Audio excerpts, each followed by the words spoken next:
Mécanisation de l'agriculture, nous réduisons la biodiversité de manière dramatique et nous avons développé des systèmes agro-industriels qui ont des impacts en termes de santé publique qui vont dans les années qui viennent s'avérer de plus en plus problématiques. Il faut changer de modèle au cours des années 60 et 70 en termes de destruction des sols, en termes d'augmentation des gaz à effet de serre, en termes de pollution des sols et des réserves d'eau, en termes aussi d'absence de prise en compte des questions de nutrition dans les politiques agricoles. C'est vrai que le système reste dominant, celui qui est en place et celui dont on a hérité. Concurrentiel sur des marchés mondialisés et où les économies d'échelle sont la source principale de compétitivité. Et donc c'est cela qui accroît la pauvreté rurale, l'absence de développement rural. Ils sont très concurrentiels sur le plan économique. Ils peuvent réussir à faire des économies d'échelle, à relier des producteurs aux consommateurs d'un bout à l'autre de la planète. La pauvreté est la plus extrême dans le monde. Cependant, il faut pour cela beaucoup d'argent, des budgets pour soutenir cette agriculture-là et pour compenser 30, 40 années de sous-investissement dans l'agriculture. Les États n'ont pas ces budgets. Et le secteur privé n'est pas très intéressé à soutenir les petits paysans parce que ça coûte cher, parce que c'est compliqué, parce que travailler avec des milliers de petits paysans répartis sur des grands territoires, c'est très difficile. Il faut les organiser en coopérative et les éduquer à respecter les standards qui sont d'application dans les chaînes mondialisées de l'agro-export, nourriture de qualité, et pour éviter que l'accès de l'alimentation pour les plus pauvres se fasse au détriment des petits producteurs et qui seront les perdants d'un système qui favorise le low cost dans l'agriculture. L'agrobusiness, c'est le business de l'agriculture.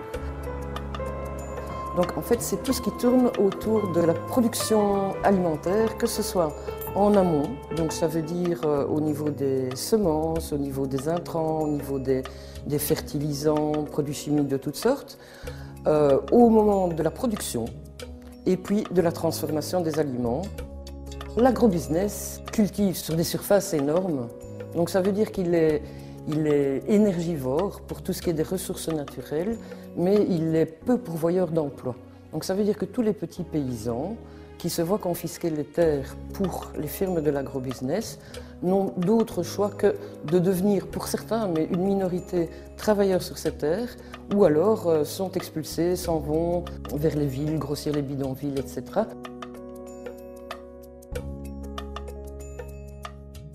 Effectivement, nous ne pensons pas, entrer des fraternités, que c'est la solution, puisque l'agrobusiness accapare des terres, expulse des paysans, plante sur de grands territoires, donc épuise les sols, épuise les nappes phréatiques. Quand on parle d'agrobusiness, on parle aussi de concentration. Concentration notamment des firmes, de toutes ces firmes semencières par exemple, puisqu'il y a à peu près 67% des semences qui sont dans les mains de 10 grandes firmes. Donc ça veut dire un risque certain de perte d'autonomie pour les paysans et in fine des dangers aussi pour les consommateurs. Et c'est bien une des caractéristiques de l'agrobusiness, c'est cette concentration de grandes firmes qui rachètent des plus petites, pour finalement arriver à quelques grandes firmes qui contrôlent tout le marché. La faim dans le monde, malgré tous les progrès qu'on a essayé de faire au cours de ces dernières années, ne cesse d'augmenter. Donc on considère qu'il y a toujours 1 milliard à peu près de personnes qui souffrent de la faim dans le monde. Et ce qui est paradoxal, c'est que la grande majorité de ces personnes sont des producteurs. Donc on considère qu'une personne sur 8 souffre de la faim, et parmi ceux-ci, il y a grosso modo 75 à 80% qui sont des producteurs. On considère que la production actuelle au niveau mondial est largement suffisante. Le seul problème, c'est une question de répartition, c'est une question d'accès à ces ressources, à ces marchés. Et c'est vrai que quand des produits du Nord ou des produits des États-Unis en Amérique centrale arrivent sur le marché, ce sont des produits hautement subsidiés. Et les petits paysans qui n'ont plus de travail, qui n'ont plus d'emploi, de ressources, rien du tout, n'ont pas accès à ces produits. Ce que nous préconisons entre les fraternités, c'est le développement et le soutien à une petite agriculture paysanne familiale. Donc il y a justement des caractéristiques tout à fait contraires de celles de l'agrobusiness, puisque c'est du travail sur des petites parcelles, et les chiffres le prouvent, toutes les analyses le prouvent. l'agriculture paysanne familiale est plus productive que l'agrobusiness et elle est pourvoyeuse d'une nourriture de qualité, saine, qui respecte la nature, qui respecte la biodiversité, donc tout au contraire de l'agrobusiness qui, par ses monocultures, détruit toute cette variété de semences.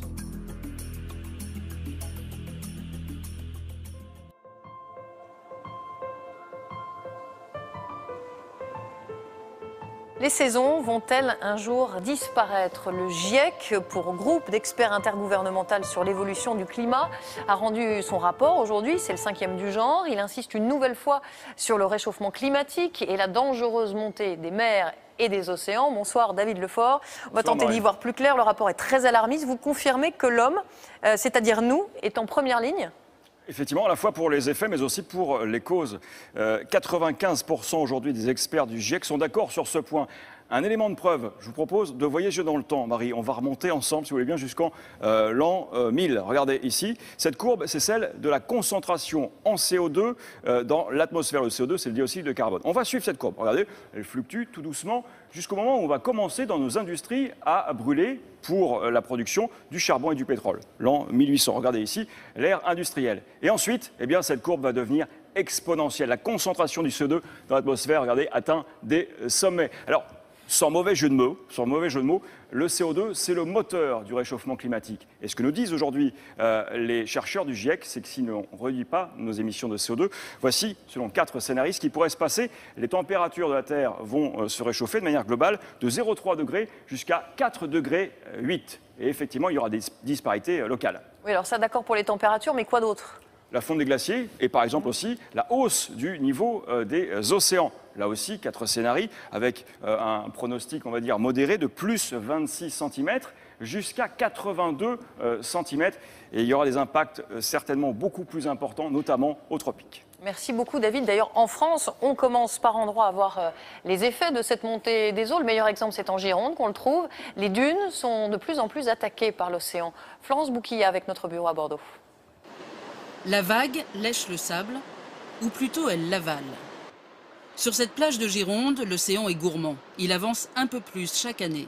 Cet immeuble construit dans les années 70 s'élevait à une distance respectable de l'océan, plus maintenant. C'était à 200 mètres de l'océan. Et maintenant ? À 20 mètres. En combien de temps ? Une quarantaine d'années. 24 mètres exactement, soit une avancée de 4,50 mètres par an. En cause, la montée des eaux due notamment au réchauffement climatique. Dans le bassin d'Arcachon, depuis des années, les bulldozers luttent chaque hiver pour ramener le sable sur la mer. Mais depuis la tempête Xynthia de 2010, le phénomène s'est accéléré et pour les habitants, l'inquiétude monte. On sera sous les eaux d'ici entre 4 et 5 ans. Une vision pessimiste que les chercheurs partagent et qui pourrait avoir encore d'autres effets en Aquitaine. Par exemple, la maturité des vignes, la composition des grains de raisin, la disparition de certaines espèces animales ou végétales ou leur déplacement de manière générale. Si la température augmentait de 4 degrés, voici en 2100 à quoi ressemblerait la côte atlantique. L'océan gagnerait des kilomètres sur la Terre. Pareil pour la côte méditerranéenne, la Camargue sauvage pourrait ainsi disparaître. Une montée des eaux, mais aussi la sécheresse à l'intérieur du pays. Cela devrait se traduire par une augmentation de la fréquence, de l'intensité, de la durée des canicules. Et une année comme 2003 pourrait devenir l'année normale à la fin du XXIe siècle. La neige au printemps, des incendies, des inondations, des orages de grêle en plein été. Tous ces phénomènes risquent de se multiplier sur la planète tout entière. Catastrophe. Le dioxyde de carbone, communément appelé CO2, est le gaz à effet de serre le plus connu. Le CO2, produit par l'activité humaine, est le grand responsable des changements climatiques récents. Mais il y en a un autre, peut-être plus redoutable encore, le méthane. Le méthane est un gaz que l'on trouve à l'état naturel, contrairement au propane qui, lui, est un dérivé du pétrole. Les sources de méthane naturel sont nombreuses. Zones humides, tourbières et décharges à ciel ouvert. De fait, partout où il y a de la matière organique qui se décompose, il se produit du méthane. À ce compte, il ne faut pas oublier les ruminants, qui émettent une grande quantité de ce gaz pendant leur digestion. Cela représente environ 15% de la totalité des émissions de méthane. Tout comme le CO2, le méthane est un gaz à effet de serre. Il retient les rayons infrarouges dans l'atmosphère, donc la chaleur.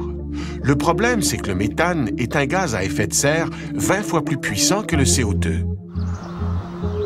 Par conséquent, il faut agir rapidement, de manière à limiter la hausse de la température à moins de 2 degrés Celsius. Sinon, l'emballement climatique nous guette. Voilà pourquoi certains spécialistes du climat parlent de la bombe méthane. À cause de l'augmentation de la température observée dans le Grand Nord, le pergélisol est en train de fondre. Or, ce pergélisol est un gigantesque réservoir de méthane. Le pergélisol, ce sol gelé en permanence, couvre des millions de kilomètres carrés, du Canada, en passant par l'Alaska, la Sibérie et la Scandinavie, jusqu'au Groenland. Depuis la dernière glaciation, il y a 11 000 ans, de vastes tourbières ont gelé, formant le pergélisol d'aujourd'hui. Dans le cas de la Sibérie, c'est une tourbière d'1 million de kilomètres carrés, une tourbière équivalente aux 2/3 du Québec. Si cette matière végétale revient à l'air libre, les bactéries responsables de sa décomposition reprendront du service. L'un des sous-produits de cette décomposition est le méthane, dont les émissions pourraient alors se faire en grande quantité. Pendant l'hiver, on constate même la présence de ce méthane dans la glace à la surface des lacs. Comment? Tout simplement parce que les scientifiques sont capables d'y mettre le feu. Mais une autre donnée vient compléter ce portrait inquiétant. Il y a aussi une quantité colossale de méthane dans la mer. La présence de ce méthane s'explique par le fait qu'autrefois, la région arctique était peuplée d'immenses forêts. Ces forêts se sont ensuite recouvertes d'eau, puis elles se sont fossilisées. Sous l'effet de la pression, et aussi parce que les eaux sont froides, le méthane s'est solidifié sous forme de cristaux blancs sur ces carottes de glace. C'est ce qu'on appelle des hydrates de méthane.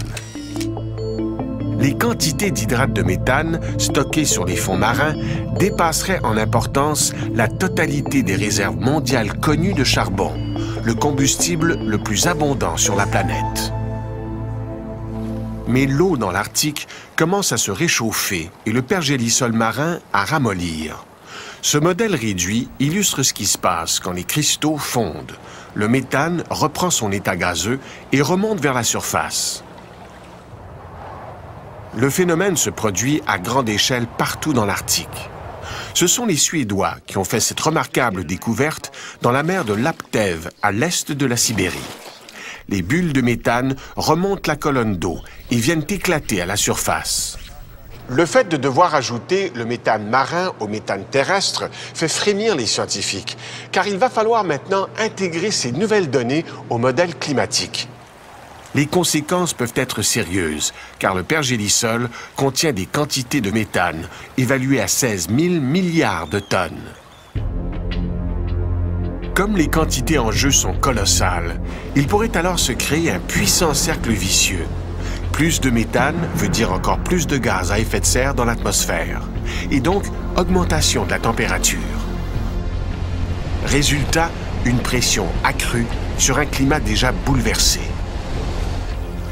La bombe méthane est bel et bien amorcée.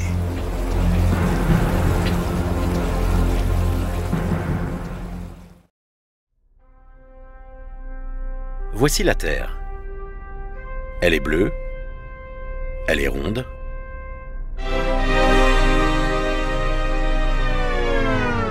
et elle est un peu malade aussi.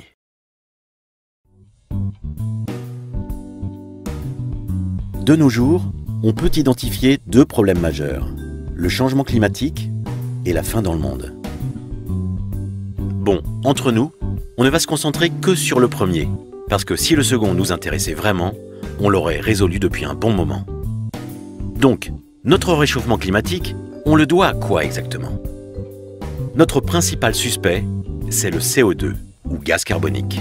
composé d'un atome de carbone et de 2 atomes d'oxygène. Enfin ça, tout le monde le sait bien sûr. C'est pas qu'il est méchant de nature le CO2, mais c'est juste qu'il y en a beaucoup, beaucoup trop. On va faire un petit saut en arrière, parce que oui, du CO2, il y en a toujours eu dans l'atmosphère. Avant l'époque de l'industrialisation, il existait un cycle harmonieux entre le CO2 émis et le CO2 absorbé. La Terre gardait un montant de gaz carbonique constant d'une valeur de 280 ppm. pp quoi? Ah oui, ppm ou parts par million. C'est une façon d'évaluer le niveau de CO2 dans l'atmosphère. Et 1 ppm de CO2 équivaut à 7,8 milliards de tonnes. On peut visualiser ça comme un énorme cube de graphite d'1 km de long, de hauteur et de large. Donc on dit 1 ppm pour aller plus vite. Bref, on a notre cycle harmonieux qui est stabilisé à 280 ppm. Mais depuis l'industrialisation, nous utilisons du carbone fossile. Carbone quoi? Bah oui, le carbone fossile, c'est le carbone issu du sous-sol. Et depuis l'ère industrielle, nous l'utilisons comme énergie et matière première. Et on émet beaucoup plus de gaz carbonique que ce qu'on peut absorber. Et tout ça aggravé par une déforestation massive et le travail du sol agricole. Le taux de CO2 a donc quasiment doublé. C'est en grande partie à cause de ça qu'il y a l'augmentation de l'effet de serre, le réchauffement global, plus de catastrophes naturelles, fonte des glaces, la montée des eaux, les... Bon, du coup, on fait quoi? Certes, dans un monde idéal, on pourrait arrêter complètement d'émettre du CO2. Mais même en faisant ça, il nous faudrait 250 ans pour revenir au niveau de 1975, qui était déjà assez élevé. Donc on n'a pas vraiment le temps. Certains ont pensé à enfouir le surplus de CO2 dans le sol avec de grosses usines. Mais pour 3 kg de CO2 enfoui, on a 1 kg de CO2 émis en cadeau, offert. Donc, si on ne peut pas le faire industriellement, avons-nous un moyen planétaire pour enfouir tout ce CO2? Bah oui, en fait, ça s'appelle le végétal. Le végétal absorbe du CO2 et libère de l'oxygène comme il l'a toujours fait. Les plantes stockent du carbone et créent l'humus. L'humus, c'est la fine couche de terre vivante sur laquelle depuis toujours poussent les plantes. Elle est faite de 60% de carbone, d'eau, de minéraux et de beaucoup de vie. Donc en gros, plus il y a de végétal, plus on stocke de carbone, plus il y a d'humus. Et plus il y a d'humus, plus il y a de végétal, et moins il y a de carbone qui traîne dans l'air. Plus il y a de végétal, plus ça bouffe du CO2, plus il y a de sol pour planter plus de végétal. Du coup, plus on plante des trucs différents, plus on avale du carbone, plus on nourrit le sol. Et plus on nourrit le sol, plus on plante, plus on absorbe du carbone. Bref, vous voyez l'idée, c'est l'agriculture du carbone. Et on en profite au passage pour limiter, voire supprimer le travail du sol. Ça peut paraître insignifiant, mais c'est ça qui nous permettra de préserver notre stock d'humus. Et nos alliés les vers de terre, près de 2 tonnes à l'hectare pour un bon sol quand même. Ce sont notamment eux, les vers de terre, qui sont censés travailler le sol de l'intérieur. Et quand ils sont là, ça se voit tout de suite à l'extérieur. Bref, l'agriculture du carbone, ça arrange tout le monde en fait. Revenons à nos 2 problèmes du début.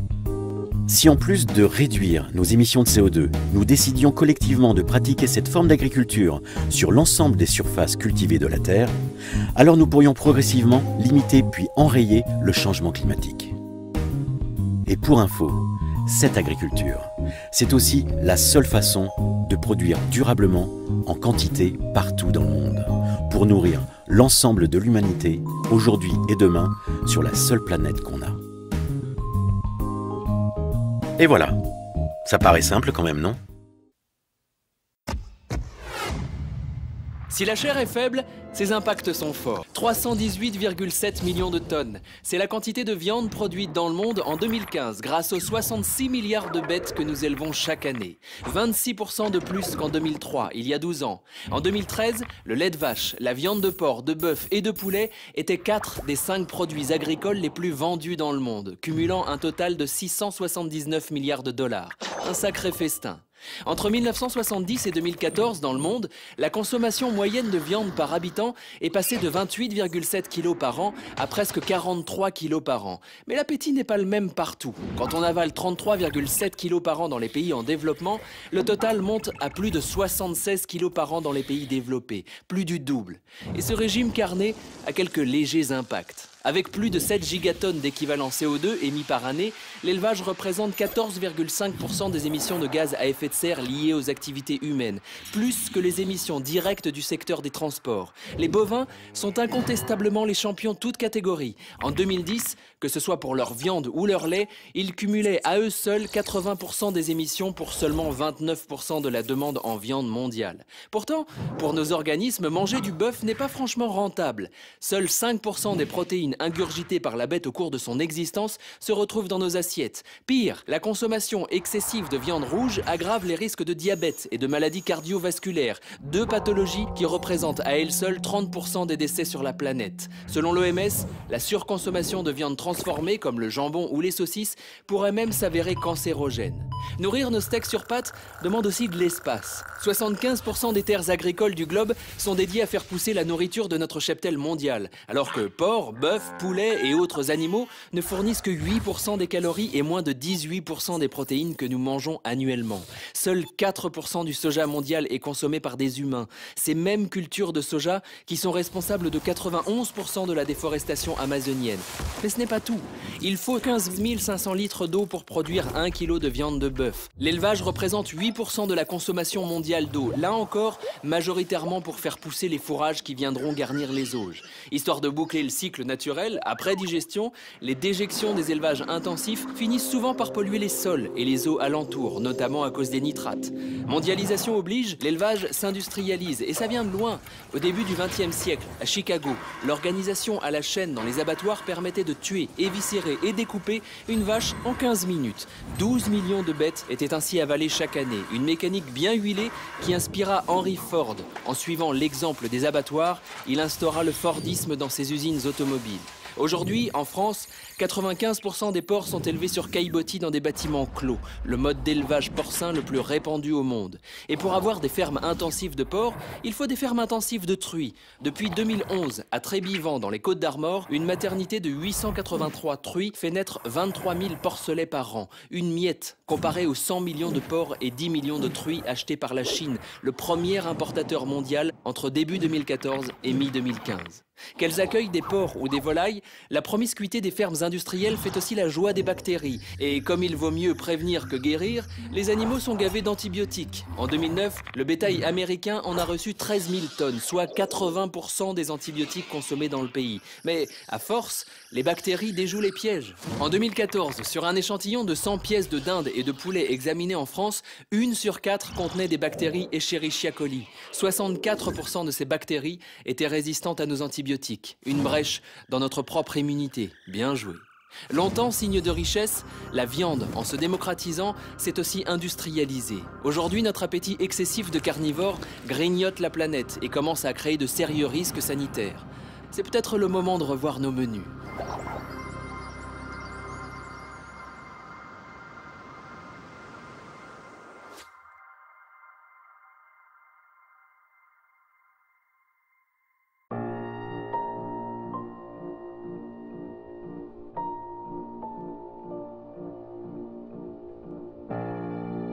Le sol est le miracle vivant de la nature. Une seule poignée de terre contient plus d'organismes qu'il n'y a d'humains sur la planète. Et nous commençons à comprendre seulement maintenant l'incroyable réseau organique qui se trouve sous nos pieds. 95% de ce que nous consommons dépend de nos sols et pourtant, nous n'y faisons pas assez attention. Des milliers d'années d'exploitation agricole, arboricole et d'érosion ont laissé nos sols dans un état lamentable. Et la perte de cette ressource essentielle s'accélère. Mais ce n'est pas tout. Lorsque nos sols sont endommagés, ils libèrent du dioxyde de carbone dans l'atmosphère, entraînant de graves conséquences sur le climat. l'excès de dioxyde de carbone non seulement provoque le réchauffement de la Terre, mais aussi l'acidification des océans, menaçant ainsi la vie marine. En conséquence, il ne reste plus assez de carbone dans les sols. En fait, plus de 50% des sols agricoles dans le monde ont perdu leur stock de carbone. Mais il y a quand même un espoir. Nous savons maintenant comment réapprovisionner nos sols affaiblis en carbone. Les plantes absorbent le dioxyde de carbone par leurs feuilles et le redirigent dans le sol à travers leurs racines, nourrissant ainsi les micro-organismes qui y habitent. Le carbone de l'atmosphère, qui était un problème, devient maintenant une solution sous la forme de carbone dans le sol. En gardant nos sols couverts de plantes, en augmentant la biodiversité des cultures, en compostant et en utilisant un système de pâturage écologique, il est prouvé que nous serons capables de réapprovisionner les sols en carbone. Les sols riches en carbone agissent comme des éponges, absorbant l'eau durant les inondations et les crues, redistribuant l'eau durant les périodes de sécheresse. De plus, un sol riche en carbone augmente la productivité des terres cultivées. Le gouvernement français reconnaît ce fait et appelle chaque pays à se joindre à lui pour accroître de 0,4% par an la quantité de carbone dans nos sols. Si chaque nation peut accomplir cette tâche ambitieuse mais réalisable, nous pourrions absorber près de 75% des émissions dues à l'effet de serre sur la planète. C'est assez pour créer une vraie différence pour un futur bien-être. Évidemment, nous devons encore réduire nos émissions de combustibles fossiles sans développer de nouvelles technologies onéreuses et risquées. Nous avons donc besoin de beaucoup plus de photosynthèse. Le changement climatique peut sembler être un problème accablant, mais il y a de l'espoir. Des sols en bonne santé représentent un important puits de carbone. Mais cette information n'est pas assez partagée jusqu'à maintenant. Alors que nous possédons une vraie solution juste sous nos pieds.